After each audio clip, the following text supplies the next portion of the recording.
No one is above the law. So si VP Sara ay hindi above the law. Sabi niya, kaya niya magpakita ng dokumento, walang silang kinakatakutan. So kung walang kinakatakutan, obligasyon naman niya sa taong bayan ipakita ang katotohanan at wala siyang itinatagong anumang issue patungkol sa pondo ng bayan. Ganun lang po yun. So a waiver is a necessary? Meron na po ba tayong nakitang Duterte na nag-sign ng waiver? Baka magkapukpukan pa ng mic dito. Alright, so umpisahan natin doon sa sinabi mong no one is above the law. True, Mars, true. So stop acting as if you are above the law. Stop acting as if you are the law. This administration is not only bending the law, they are breaking the law. Akala nyo bang administrasyong ito, they are preventing corruption? No. Hindi nila piniprevent ang korupsyon. Pinagtatakpan nila ito. There is a big difference between the two words. Preventing and covering. Diba? Sasabihin mo, Sara Duterte is not above the law. Of course. Wala naman nagsabi that she is above the law. Wala nagsasabi ng ganyan.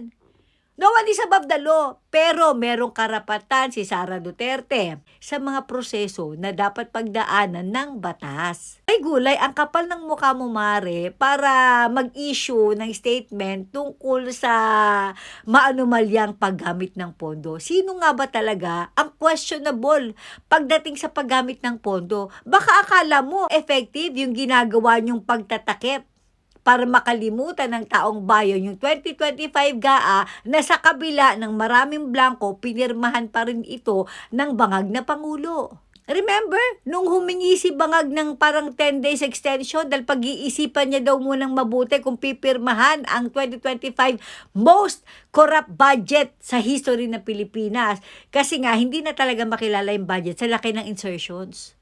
At nakakaloka, alam niyo ba kung sino ang kasama ni Bangag habang nire-review yung most corrupt budget?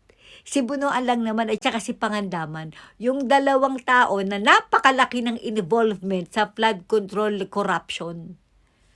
Diba, ang kapal ng mukha mo, pinipilit yung pagtakpan niya, pinipilit yung mag-issue ng kung ano-ano para makalimutan ng taong bayan yung 2025 GAA na pinirmahan ni Bangag. May gulay, tinatangan niyo yung mga tao.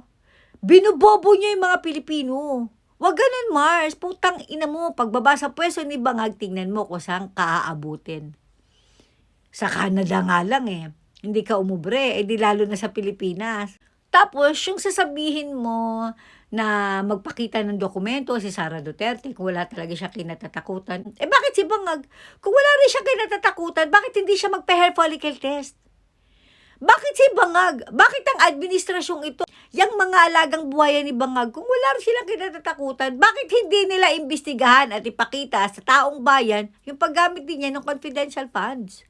Yung mga alagang buhaya nitong si Bangag, kung wala rin kayo kinatatakutan, ba't hindi nyo rin ilahad sa taong bayan yung mga budget nyo kung saan ito ginamit?